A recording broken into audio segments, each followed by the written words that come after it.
ఒక పద్యాన్ని గానీ, పాటను గానీ నేర్చుకొని ఏం చేస్తాం, దాన్ని చూడకుండా చెప్పగలుగుతాం నేర్చుకుంటే. అలాగే ఒక బొమ్మ గూడా మళ్ళీ మళ్ళీ అనేక సార్లు ఏస్తే ఏమైద్ది, కళ్ళు మూసకుండా ఏయగలుగుతాం.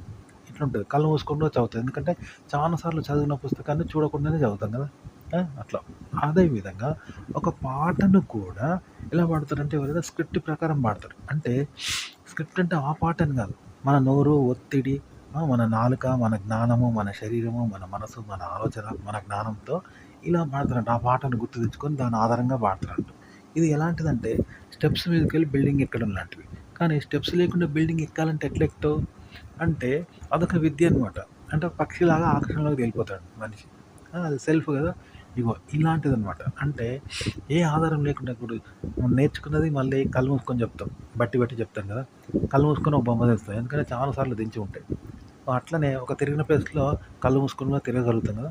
ఆ విధంగా ఒక పాటను స్క్రిప్ట్ లేకుండా పాడడం అనేది కూడా ప్రాక్టీస్ చేస్తే అది ఏ పాటైనా సరే మనకు తెలిసిన పాట, తెలియని పాట, కొత్త పాట ఏదైనా స్క్రిప్ట్ లేకుండా దాన్ని పాడతాం అన్నట్టు. అంటే స్క్రిప్ట్ అంటే దాన్ని ఆధారం చేసుకొని, ఆ పాటను ఆధారం చేసుకొని మన గొంతు, నోరు, మనసు, ఆలోచన, బుద్ధి, శరీరము ఇవన్నీ యూజ్ చేసుకొని ఒత్తిడితో వీటి ఆధారంగా పాడతాం కదా! ఇవేవి యూజ్ చేయకుండా పాడాలన్నమాట. సేమ్ పాడతా అంటే ఇలా స్క్రిప్ట్ లేకుండా అంటే మన శరీర యూజ్ చేయము. అలాగే ఆ పాటను మనసులోకి తెచ్చుకోకుండా పాడుతూ ఉంటాం. ఎలాంటి ఆయుధం లేకుండా యుద్ధం వేయనట్టు అంట. ఎలాంటి ఆయుధం లేదు చేతిలో, యుద్ధంలో పోయిన అహింస. అహింసతో నువ్వు పోరాడుతున్నావు అనమాట. అట్లాంటిదనమాట ఈ పాట. అలా ప్రాక్టీస్ చేయండి అప్పుడొస్తది. అహింసతో యుద్ధం చేయడం అంటే చేతిలో ఎలాంటి ఆయుధాలు లేవు. శత్రు సైన్యంతో పోరాడుతున్నాడు ఒక్కడే. ఆ! అతని చేతిలో ఆయుధాలు లేవు. హింసను యూజ్ చేస్తాడు. కానీ పోరాడుతున్నాడు.